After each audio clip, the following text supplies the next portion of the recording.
resolved to constitute India into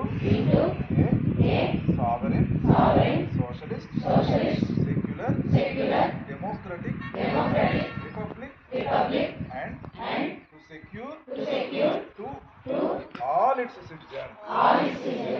justice, social, economic, and political liberty of thought, expression, belief, faith, and worship, equality of status, and of opportunity, and to promote among them all fraternity, assuring the dignity of the individual and the unity and integrity of the nation. In our constituent assembly